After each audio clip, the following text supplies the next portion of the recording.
On this episode of Side Talk Sports Podcast, we're gonna dive into the NBA Finals, OKC versus Indiana. It's tied up 1-1, going back to Indiana. Michael Jordan back in the NBA. My thoughts on UFC 316. Also, Aaron Rodgers finally commits to the Steelers. We're going to talk a little bit of that as well. It's NFL Mandatory Minicamp that starts today on this next episode of Side Talk Sports Path. Let's go.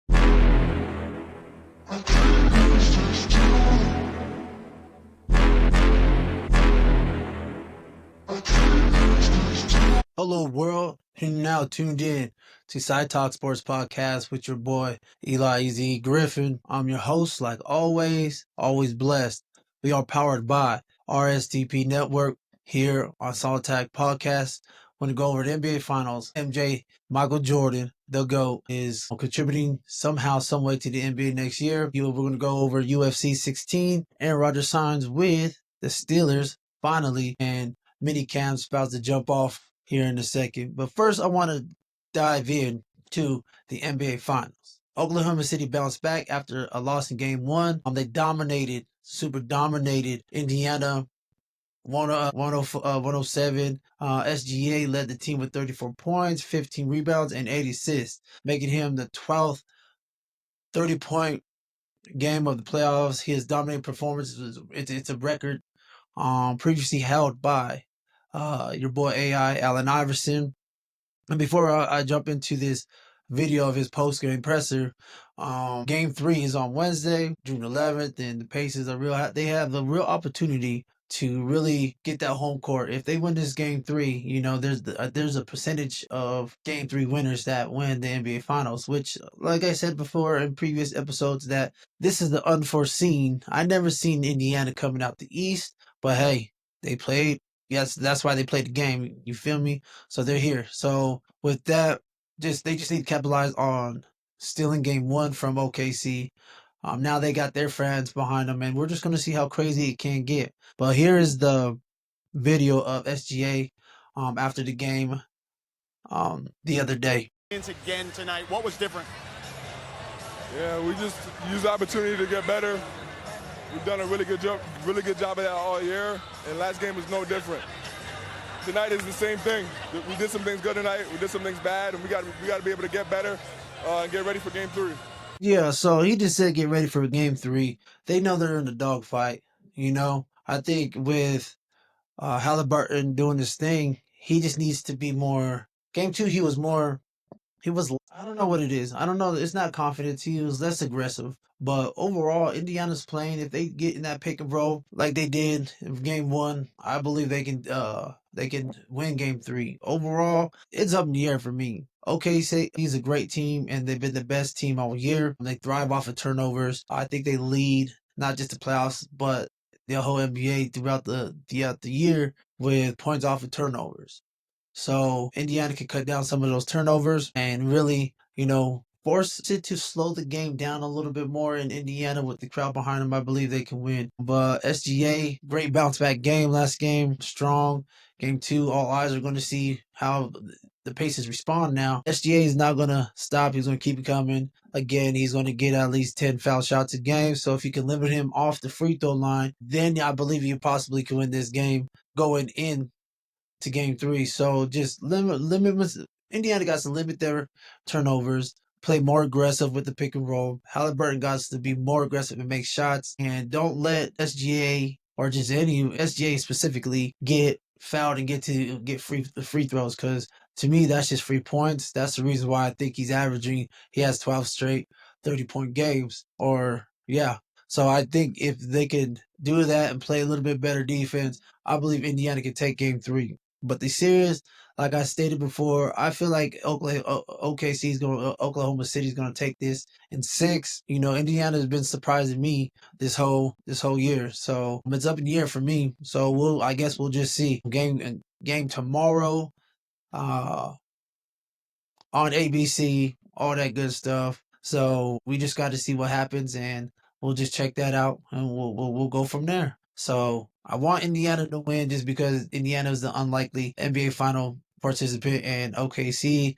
been dominant on the year. I just kind of like underdog with that. So, and no, it's not my Nuggets bias. It's okay. I understood. But I just, Indiana did. No one picked Indiana to win it other than Indiana. So fuck it. Just let's just see an upset. You know what I mean? I like upsets. So now going with that, Michael Jordan is joining this NBA spotlight this fall as we get into this as a contributor to NBC Sports, the coverage of the next year 2025-26 season. This is the first time Mike has ever been seen after he's been retired or the owner of the Wizards and the Hornets. It's kind of crazy. NBA broadcasting since retirement in 2023. So we don't understand his involvement with NBC. I know back in the day that he was always featured on NBC. I mean, so it's just gonna be a I'm not exactly sure how it's gonna work. After 23 years, he ain't been seen, been talked about. Honestly, Michael Jordan's going to be brutally honest with some of these favorite players. I'm not sure if it's going to be a play-by-play or something in the studio. I just don't understand. So NBA's because they're taking NBC's taking over the rights from pretty much TNT, and they're sharing it with Disney, Amazon, and I believe Disney is ESPN and ABC, so kind of the same thing. The NBA coverage on NBC would include play-by-play by Mike Tirico, Reggie Miller, Jamal Crawford. And the studio analyst will be, which is dope. Shout out to my boy, Carmelo Anthony and Vince Young, which is dope as shit because Melo, come get your flowers in Denver, dog. So just come get your flowers, bro. That would be dope. Just let's go. The details ain't fully out. Fans look forward for Michael Jordan to come in and say his 2 cents. Which, if from what I hear, how Michael Jordan is, it's gonna be a wild show. It's gonna be like another Charles Barkley. You know what I mean? Just brutally honest, but just more cohesive when he talks, and he don't repeat himself too much. I don't believe. So I guess we'll see that then. But no, it's gonna be dope. I'm looking forward to it. It's my favorite player all time. There's no debate. Michael Jordan is the GOAT. So we'll just see. I expect NBC to get higher just because Michael Jordan's on NBC and participating and probably going to elevate the NBA brand as well, get more people to tune in. So that right there is going to be a pivotal part of kind of what NBA is trying to do, get the ratings up. Michael Jordan speaking about basketball, people want to hear what he has to say, his takes in his mind, and what he thinks of this new brand of basketball. So it's pretty exciting. I'm excited for it. But leave a comment down below to see if you're excited for it. I'm always trying to, I comment back. So just let it know how you feel about Michael Jordan joining NBC this fall for the 25-26 season. And we just got to see how that goes from there. Now, moving on this past weekend, but it was a real naked choke submission in the third round, which I thought after the first fight, O'Malley should have won. I know O'Malley damn near broke his forehead, so that was a wild thing, but he defended it, the bantamweight title against O'Malley, where it was a highly anticipated fight. Now I was going for O'Malley. Jesus, all my teams and people are losing this year. Don't bet on me, I guess, but dominated, threw him down a couple times, and it was just kind of a wrap from there. O'Malley's not the greatest on the ground.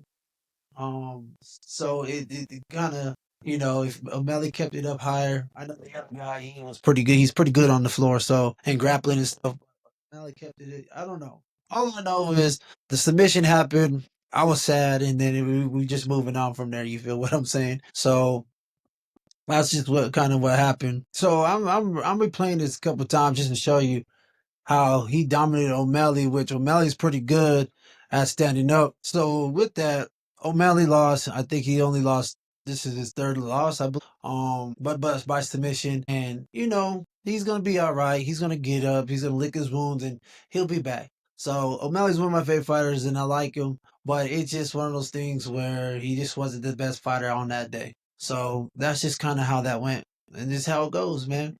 You live to fight another day. You feel what I'm saying? That's a Friday reference if y'all didn't understand, if you didn't catch that. Overall, Juliana Pena and a couple other fights that I only really looked at the co-main event, the two main events. So for what I seen, those two main events were pretty good fights. It was kind of disappointing in O'Malley Not because he lost. It's because he lost, but not how he lost. You know what I mean? He's a great fighter. I just feel like I guess it just wasn't his night that night.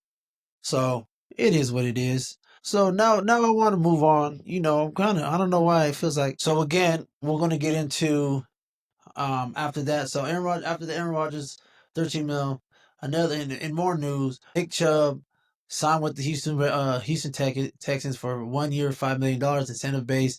Jair Alexander got cut from Green Bay because he didn't want to restructure his contract. He was owed 17.5 million. He didn't want to, so Green Bay said, "We out of here." So they're moving on with him. Actually, a big free agent out there right now. Sucks that it's this late in the process. So we'll see who gets him. Plus, he's been injured the last 2 years and didn't want to restructure. Also, the Bengals released linebacker Gresham Pratt.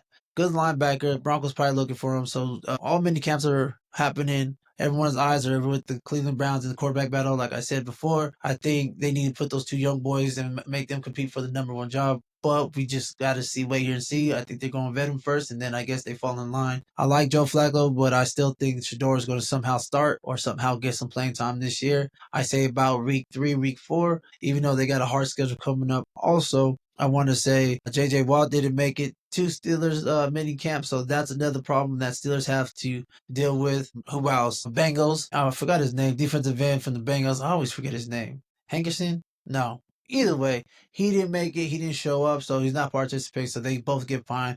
However, like 50,000 of practice or something like that. Which to these players, it's pretty nothing. For these players, it's pretty nothing. So I guess it is what it is. So also check out Orange and Blue Country for updates on the Broncos. I talk nothing but Broncos on that channel, so stay tuned for that. Also, I'm going to get into this fight this September, the big fight between Terrence Bud Crawford and Canelo Alvarez. Alvarez is 63 and 2-2, 39 knockouts. He's the WBA, WBC, IBF, WBO, and the number one ranked pound for pound fighter. Terrence Crawford is 41-0, 31 knockouts, WBA super lightweight middle champion, pound for pound, ranked number 3. So this is going to be a good fight. I know Canelo's a little bit bigger, but Bud is a little bit faster, and I think this is going to be an awesome fight. Honestly, I got Bud. I don't believe Canelo fight anybody. He has these 63 fights, but you only know about 3, like Sugar Shane and Mayweather.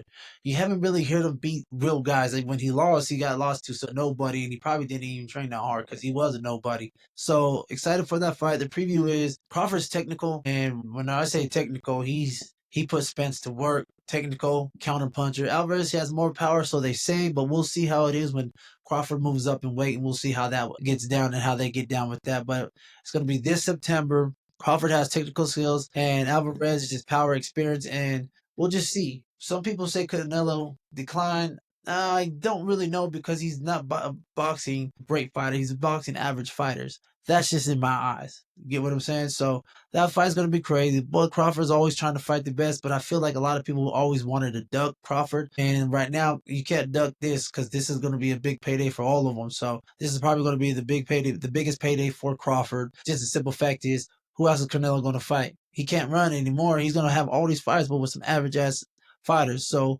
this one's going to fight. It's going to be an awesome fight, and we're just going to see who wins. Like I said, I've always been a Bud Crawford fan. I actually am a Canelo fan, but I just hope this don't split Crawford or the Mexicans and the blacks, and then they fight over the fight because Canelo fans, they're something else. You know what I mean? But if not, well, I guess we'll just see and tune in and see.